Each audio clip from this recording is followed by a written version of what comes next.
Chào các bạn, trong video này mình sẽ trình bày cho các bạn 3 cái biểu hiện đặc trưng nhất của bệnh sùi màu gà ở giai đoạn đầu để các bạn phát hiện được sớm bệnh của mình để các bạn có thể chữa trị một cách hiệu quả hơn, chóng hết bệnh hơn.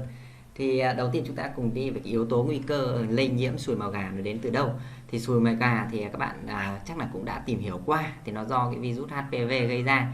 Và cái virus HPV nó có tới hơn 100 loại khác nhau, và nó liên quan đến cái bệnh lý về da cùng với lại là niêm mạc. Thế trong đó thì có khoảng 40 chủng là tác động lên cái đường sinh dục, miệng, cổ, tử cung, đặc biệt là liên quan đến các bệnh lý ung thư.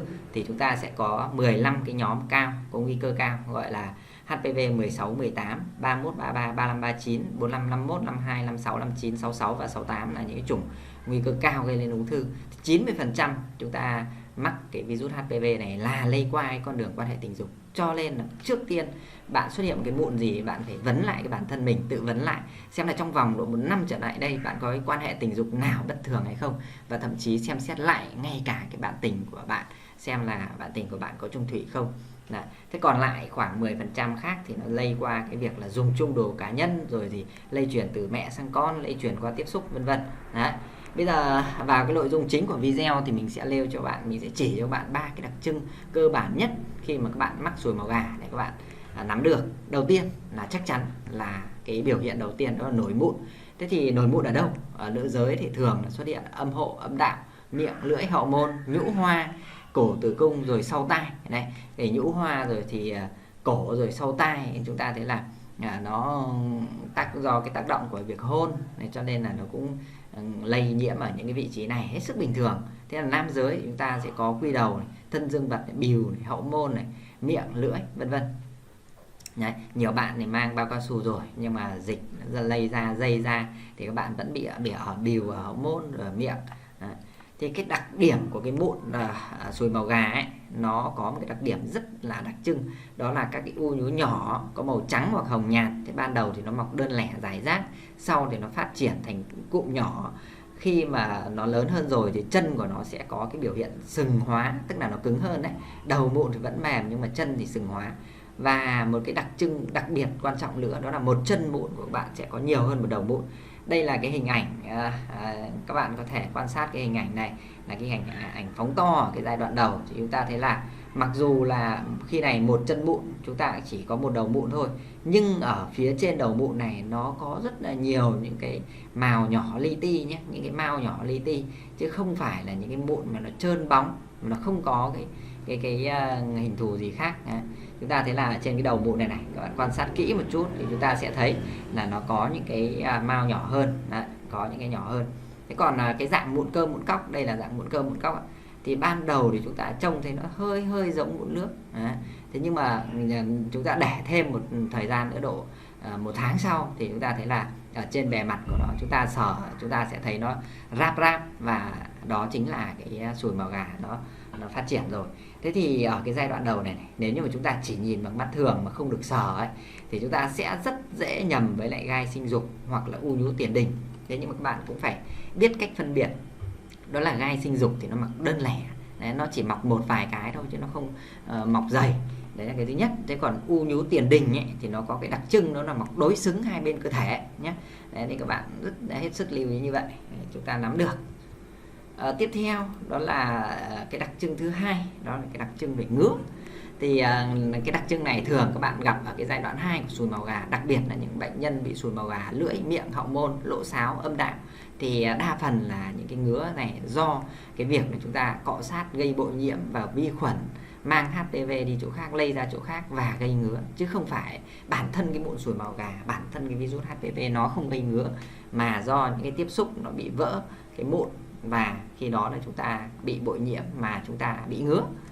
Đây, đến đây là cái sùi màu gà phát triển ở giai đoạn 2. Thì các bạn thấy là từ một cái mụn nó có thể là phát thành nhiều cái đầu mụn như thế này, hoặc là ở cái dạng mụn cơ mụn cóc thì cái bề mặt của nó chúng ta cứng, nó cứng và chúng ta đã có thể sờ được, nó giáp. Đấy. Thế còn cái mụn to này chúng ta đang ở cái giai đoạn 3 rồi, còn giai đoạn 2 thì nó chỉ nhỏ nhỏ như này thôi. Những cái mụn to lớn như này là nó cũng đang tiến triển sang cái giai đoạn 3 rồi. Đấy, giai đoạn 2 như thế này.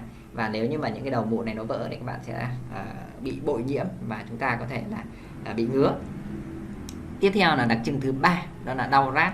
Thì cái đau rát này thì chúng ta sẽ gặp nhiều lưỡi. Đấy, lưỡi các bạn sẽ gặp phải cái cảm giác nó rát như là các bạn bị bỏng á.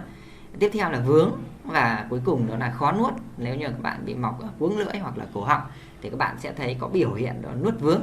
Đấy, thì khi đó là cái đặc trưng thứ ba này, ở lưỡi nó có cái đặc trưng như vậy. Thế còn nếu như các bạn mọc ở cái niệu đạo hay lỗ tiểu ấy thì nó sẽ có cái biểu hiện đó là tiểu đau, tiểu buốt và khó tiểu. Nếu như mà nó to quá rồi nó chặn cái đường tiểu thì chúng ta sẽ có cái cảm giác bí tiểu. Còn nếu như mà các bạn bị mọc ở hậu môn ấy, thì cảm giác này đau này xuất hiện khi mà các bạn dặn. Các bạn đi đại tiện bạn dặn thì nó sẽ đau dữ dội ở cái khu vực hậu môn trực tràng. Thế còn trĩ các bạn phân biệt nhé, trĩ ngồi cũng đau rồi, chả cần phải dặn. Về điều trị sùi màu gà thì chúng ta đều biết nó có nhiều phương pháp, và các phương pháp đều là điều trị triệu chứng cả. Thì Tây y họ dùng phương pháp đốt này, Liter là áp lạnh này, ALA PDT này, rồi sau đó thì họ cho chúng ta dùng thêm thuốc tăng cường sức đề kháng, vitamin. Thì cái phương pháp này nhìn chung là tương đối đắt nha các bạn nhé, tỷ lệ tái phát khá là cao. Đấy, các bạn cứ thử tới bệnh viện tham khảo trước khi mà chúng ta quyết định. Thì chúng ta có thể tới bệnh viện để xét nghiệm xem là mình có nằm trong một trong 15 cái chủng mà có nguy cơ có thể dẫn đến ung thư không. Đấy là cái xét nghiệm thì các bạn có thể làm ở viện Gia Liễu hoặc là cái genlab.vn. Thì các bạn có thể làm ở một số cái chỗ đó thì nó sẽ test được ra một trong 15 cái chủng nguy cơ. Đấy, thì với cái phương pháp Tây y này các bạn chuẩn bị, nếu như mà xác định chữa bằng phương pháp này thì chuẩn bị ít nhất tiền khoảng độ 5 triệu trở lên. Tại vì là đốt thì rẻ nó cũng phải độ 2 triệu. Sau đó là chúng ta thấy là mua cái thuốc tăng sức đề kháng này rẻ nó cũng phải tầm độ 1,8 triệu một người. Đấy. Thế còn tiếp theo là bạn nào mà cũng chả có tiền mấy mà muốn dùng cái phương pháp nó rẻ ấy, thì chúng ta sẽ có một phương pháp đó là dùng các cái thuốc mà có gốc axit để chúng ta bôi thẳng vào cái mụn cơm, mụn cóc hay là mụn sùi màu gà đó. Đấy, thì cái phương pháp này rẻ nhưng mà nó nhiều biến chứng. Một số cái thuốc chúng ta có thể dùng như là polyphilin của Thái Lan này, imiquimod của Ấn Độ này, hay là axit chiclosacetic này, hay là kem trị mụn cơm, mụn cóc này.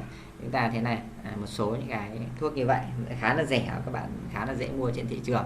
Tuy nhiên thì nó khá nhiều biến chứng, do vậy là các bạn cũng lên cân nhắc. Đây chẳng hạn như là một bệnh nhân của chúng tôi là bị biến chứng là loét hoại tử ở cái khu vực xung quanh gốc dương vật. Bạn này thì cũng có tâm sự là đeo bao cao su rồi nhưng mà không hiểu tại sao nó vẫn bị ở gốc dương vật như thế này.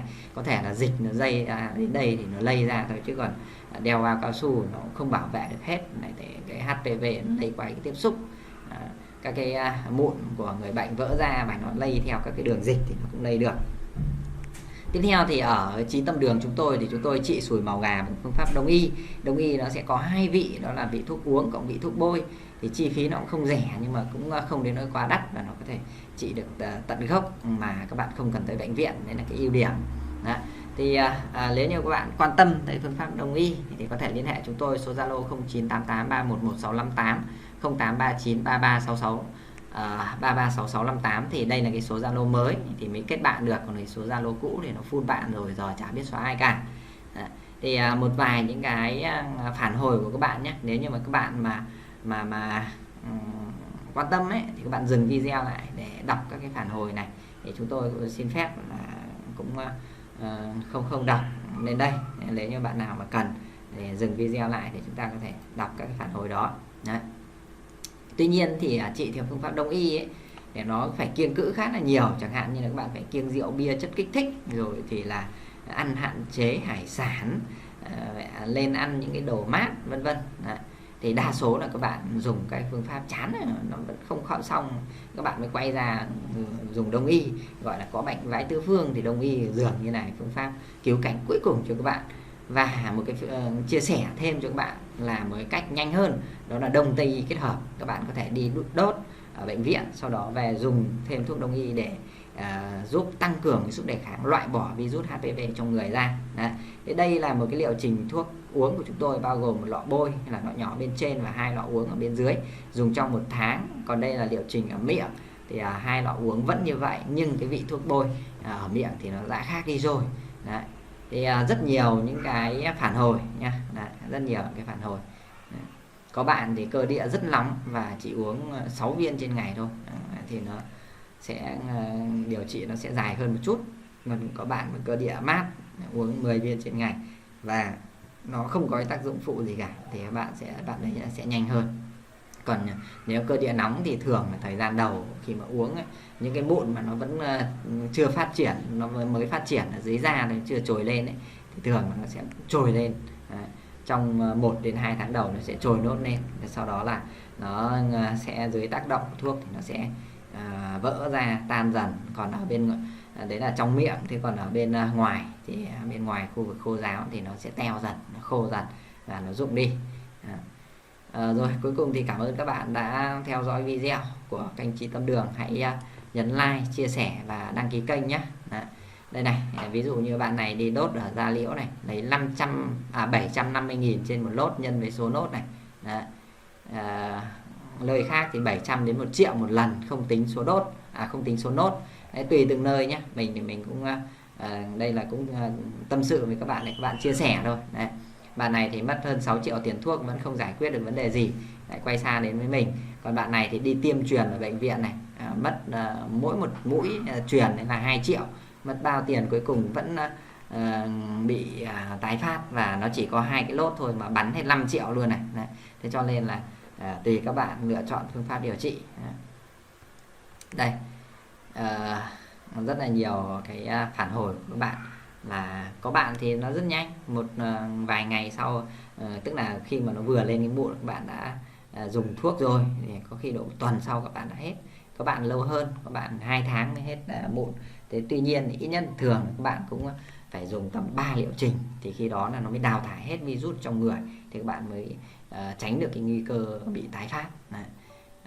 Rồi, cảm ơn các bạn đã theo dõi video. Hẹn gặp lại các bạn trong những video tiếp theo. Hãy like, chia sẻ và đăng ký kênh YouTube Trí Tâm Đường của chúng tôi. Cảm ơn các bạn.